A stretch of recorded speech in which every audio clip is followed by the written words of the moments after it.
that's another significant case that has kind of disrupted or also caused a rift in the cartel systems down in Mexico. But the biggest focus I wanted to kind of hit today is we've had other experts talk about that, but for me it's like the relationship between Mexico and China and how that started. Right. I think Right. knowing how that started, and then we could get into all the other pieces. But how did that? Do you know how that got initiated originally? Yeah, so you got to understand something, Vince, about like Chinese organized crime and their role in drug trafficking. They are way upstream, right? So obviously the chemical production is a big deal. Um, and in regards to Mexico, you got to go back to the 90s, even before that, when methamphetamine started getting manufactured in Mexico. So all those chemicals for meth production were coming from China.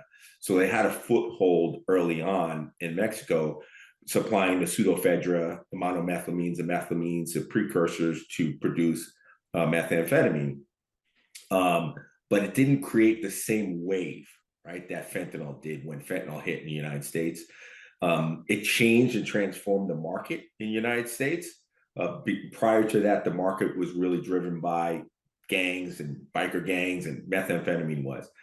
Once the Mexican cartels started mass producing super labs of methamphetamine, it really changed meth production all throughout the Western Hemisphere, in particular Mexico and the United States. So the Chinese had a foothold from that, being the suppliers early on, right? So going back into late 80s, 90s.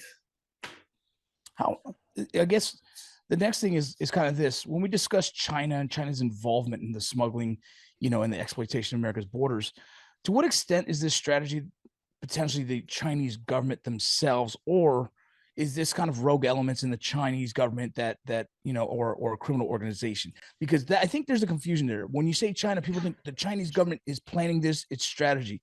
Is Yeah. it, or is it organizations that are doing that? I think it's a combination of both. And I'll explain what I mean by that. So there are chemical companies that are owned by the PRC, right? Literally, they are owned by the PRC, and they are exporting large amounts, large quantities of not only precursor chemicals for fentanyl and meth production, but also pure fentanyl to the United States and to Mexico for transport into the United States. The PRC, there's about 160,000, this is a State Department number, 160,000 chemical companies throughout China.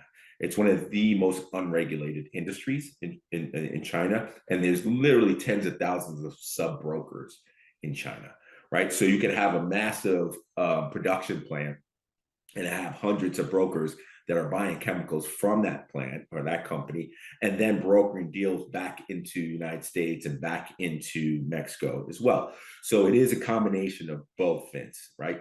So we have seen where you have CCP that they sit on executive boards of some of these really prolific chemical companies that are just sending many, not just fentanyl, but many Schedule 1 drugs into the Western Hemisphere, in particular the United States.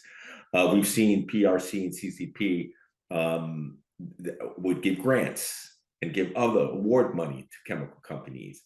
The biggest factor, the number one factor in all of this, is that we know that the PRC and CCP gives tax rebates to chemical companies to export fentanyl derivatives all throughout the world, but in particular, United States and Mexico, up to 13%.